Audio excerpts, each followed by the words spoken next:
Valproato de magnesio. Docente Daniel Corvo Sanata. Farmacología básica, grupo 13. Vamos a comenzar por la composición de este fármaco. Su forma farmacéutica es de tabletas de liberación prolongada. Estas tabletas pueden contener 200, 300 o 600 miligramos de valproato de magnesio, con un excipiente CBP de una tableta de liberación prolongada. No está de más recordar que un excipiente es un aditivo que se le añade al principio activo, para darle forma, facilitar su ingesta o regular su actividad en nuestro organismo. El valproato de magnesio puede usarse de varias formas, como anticonvulsionante, ya que es un antiepiléptico de amplio espectro que ha demostrado su eficacia en el control de crisis generales y parciales. También es el medicamento usado en síndromes epilépticos que cursan con ausencias, mioclonías, epilepsias fotosensibles, entre otras. Otra función del valproato de magnesio es como estabilizador del ánimo, ya que ha demostrado ser eficaz en la fase depresiva en trastornos bipolares, trastornos de estrés postraumático y estados de pánico. Se usa para tratamientos agresivos, destructivos y estados de agitación en pacientes con trastornos de personalidad y retraso mental, demencia o en pacientes con algún daño cerebral adquirido o trastornos neurodegenerativos como lo son el Alzheimer o el Parkinson. Por último, también está indicado en la profilaxis de las cefaleas tipo migraña. Seguimos con sus propiedades farmacocinéticas y farmacodinámicas. El valproato se absorbe rápidamente por vía oral, con una biodisponibilidad de prácticamente el 100% en un tiempo de 30 a 60 minutos y alcanza concentraciones plasmáticas en un plazo que varía desde 1 hora hasta las 4 horas. Este fármaco se salta el metabolismo de primer paso hepático. En un adulto sano, la vida promedio del valproato en sangre es de 8 a 16 horas, mientras que en niños menores de 2 meses o recién nacidos es de 30 a 60 horas. Cuando los pacientes son tratados simultáneamente con otros antiepilépticos tradicionales, la vida media se acorta, siendo de 6 a 8 horas. La fijación de las proteínas plasmáticas del valproato es variable. De 85 a 90% del fármaco se une a las proteínas plasmáticas cuando el compuesto se encuentra a niveles terapéuticos, pero en presencia de niveles séricos elevados la fijación proteica puede ser inferior al 50%. Bueno, y continuaré con sus propiedades farmacocinéticas.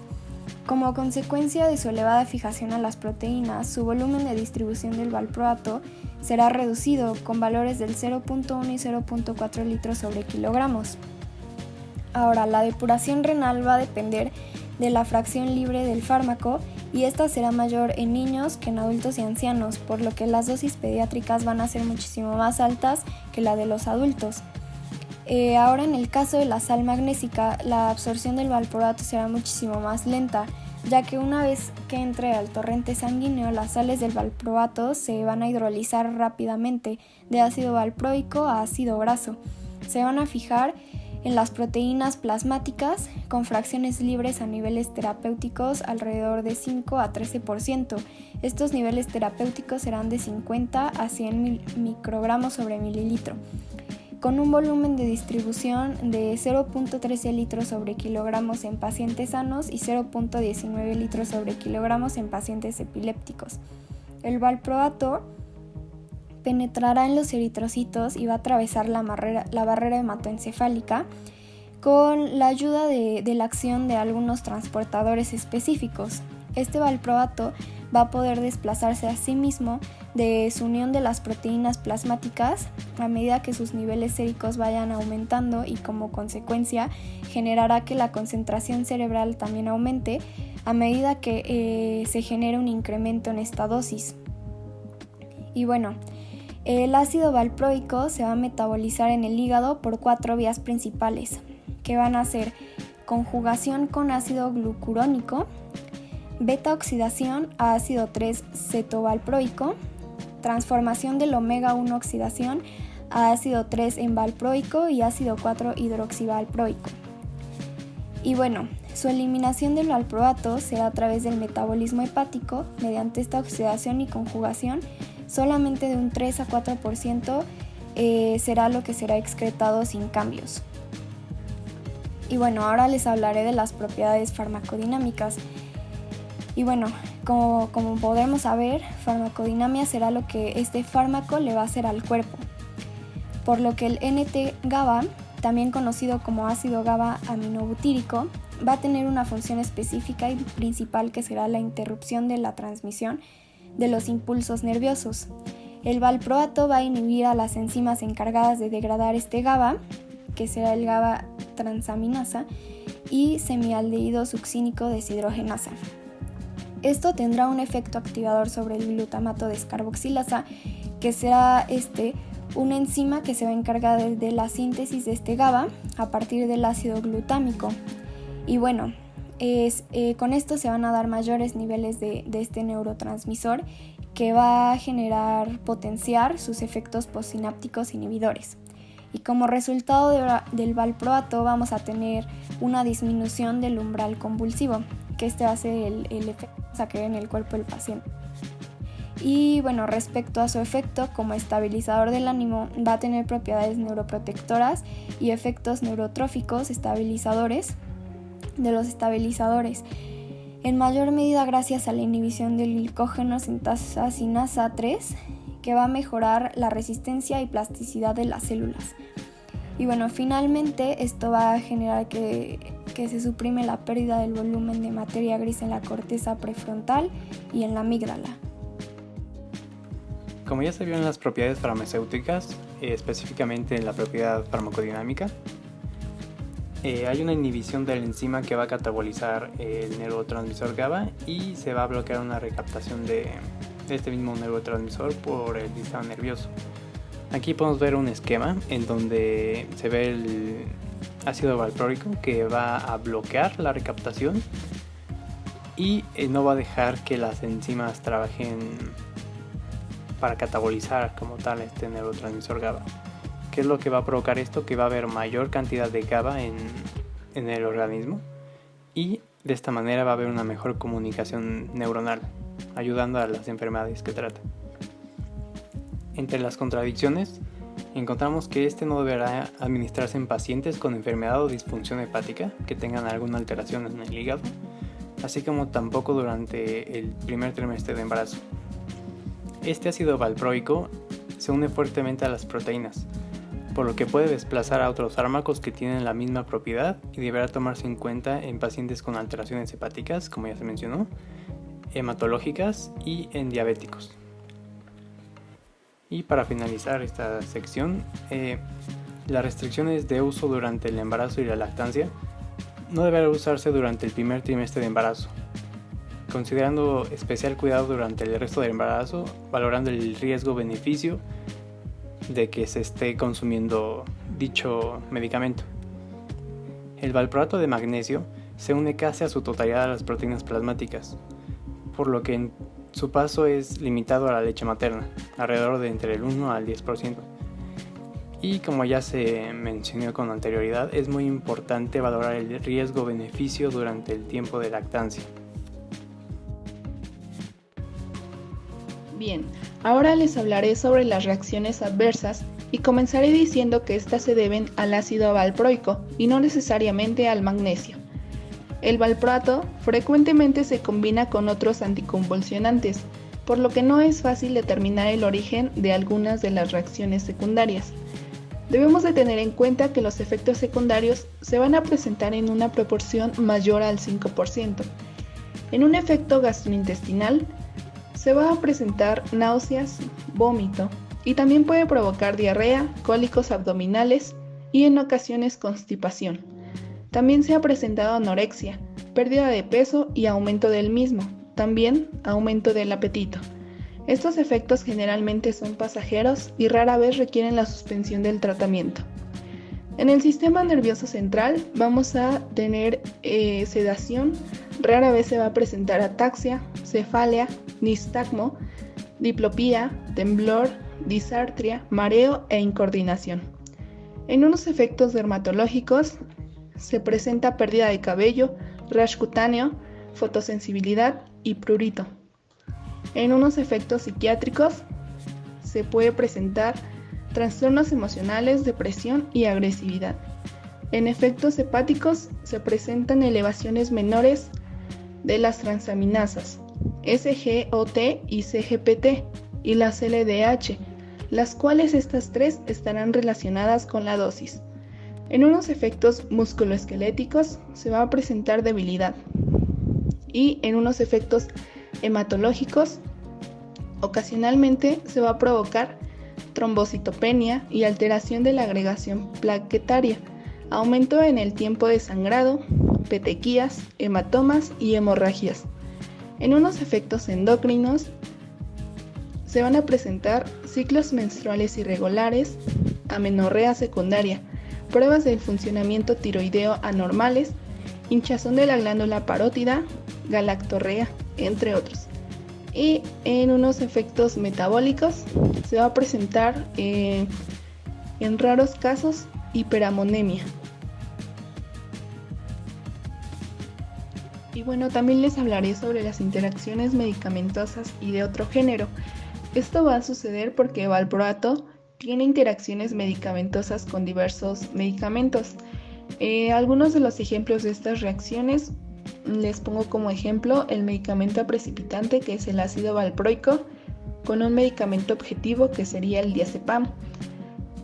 Va a ocurrir que el valproato desplaza a diazepam de su unión a albumina plasmática y va a inhibir su metabolismo. Otro ejemplo de medicamento precipitante sería el ácido valproico, junto con el medicamento objetivo warfarina. En ellos va a existir el potencial de que valproato desplaza warfarina de los sitios de unión a proteínas y es necesaria realizar pruebas de coagulación. Otro de los ejemplos es el medicamento precipitante ácido valproico y fenitoína y el medicamento objetivo fenitoína y ácido valproico respectivamente. Ello va a provocar un aumento en el efecto de fenitoína aún a niveles terapéuticos, o puede ocurrir un incremento en el metabolismo de ácido valproico con decremento en sus efectos farmacológicos. Y por último, como ejemplo, tenemos al medicamento precipitante ácido valproico y como medicamento objetivo etosuximida. El valproato inhibe el metabolismo de etosuximida y va a determinar niveles plasmáticos de ambos, especialmente en presencia de otros anticonvulsionantes. En los hallazgos de laboratorio clínico tenemos que el ácido valproico se va a eliminar parcialmente en la orina como el cetometabolito, lo cual puede conducir a una falsa interpretación de la prueba de cetonas. También ha habido reportes de pruebas de funcionamiento tiroideo alteradas en asociación con ácido valproico, pero se desconoce el significado clínico. Para la parte de precauciones y advertencias, en el primer punto tenemos la hepatotoxicidad. Esta, también llamada enfermedad hepática tóxica inducida por drogas, implica daño ya sea funcional o anatómico en el hígado, inducido por ingestión de compuestos químicos u orgánicos. La hepatotoxicidad fatal o severa puede ser precedida por síntomas no específicos como malestar, debilidad, letargo, edema facial, anorexia y vómito. La experiencia indica que los niños menores de 2 años tienen mayor probabilidad de desarrollar hepatotoxicidad fatal. Un efecto adverso escaso es una reacción idiosincrática irreversible de falla hepática que puede ocurrir en pacientes con varios medicamentos de manera concomitante. En el segundo punto tenemos pancreatitis. Esta se refiere a una inflamación del páncreas. Se han reportado casos de pancreatitis en niños y adultos que han recibido valproato. En algunos de los casos se han descrito hemorragias con progresión rápida desde los síntomas iniciales a la muerte. Los pacientes y familiares deben ser advertidos acerca de la aparición de dolor abdominal, náusea, vómito y o anorexia como síntomas de pancreatitis, lo cual requiere una pronta evaluación médica. Si se diagnostica pancreatitis, valproato debe ser discontinuado. Para la parte de dosis y vía de administración tenemos un cuadro posológico. En el primer punto tenemos crisis convulsivas epilépticas. En adultos, de 10 a 15 miligramos por kilogramos por día, aumentando de 5 a 10 miligramos por kilogramos por día cada semana. La dosis máxima recomendada es de 60 miligramos por kilogramos por día, en 1 o 2 tomas al día. En el segundo punto tenemos profilaxis de la migraña. Tenemos una dosis recomendada que es 800 a 1600 miligramos por día, repartidos en 2 tomas al día. En el tercer punto tenemos enfermedad bipolar. La dosis recomendada es de 800 a 1600 miligramos por día, repartido en 2 tomas. En el cuarto punto tenemos depresión resistente. La dosis recomendada es de 800 a 1000 miligramos por día, repartido en 2 a 3 tomas. En el quinto punto tenemos daño orgánico con agresividad. La dosis recomendada es de 500 a 600 miligramos por día y hasta 1200 miligramos por día. En el sexto punto tenemos el síndrome de abstinencia al alcohol. La dosis recomendada es de 600 a 1200 miligramos por día. En el séptimo punto tenemos el delirio o daño cerebral. La dosis recomendada es de 600 a 1200 miligramos por día. Y para el octavo punto tenemos los estados de agitación, impulsividad o agresividad. La dosis recomendada es de 800 a 1200 miligramos por día. Es importante aclarar que las dosis son administradas bajo la supervisión de un doctor dependiendo de la necesidad del paciente.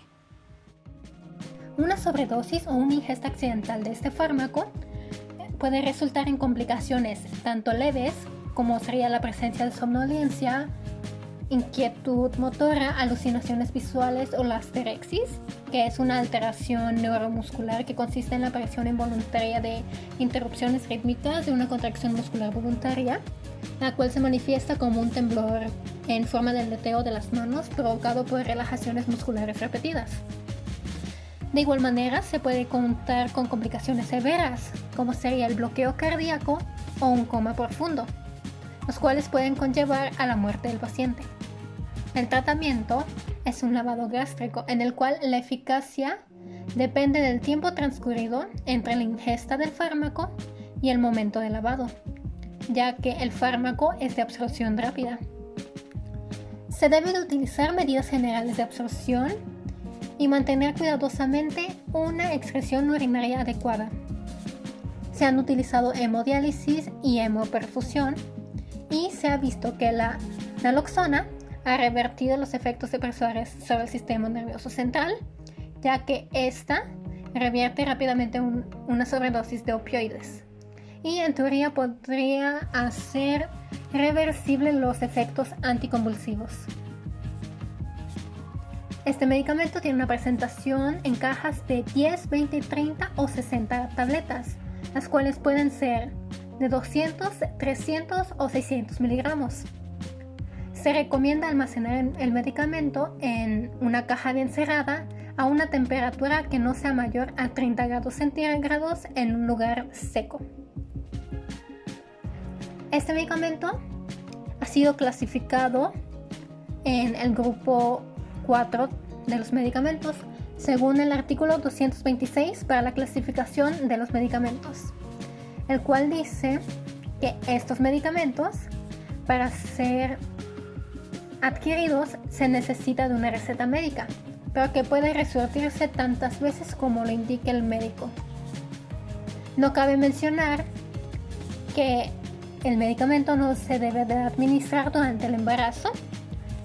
Debe usarse con precaución en pacientes que están utilizando anticoagulantes o que cuentan con enfermedades hepáticas preexistentes.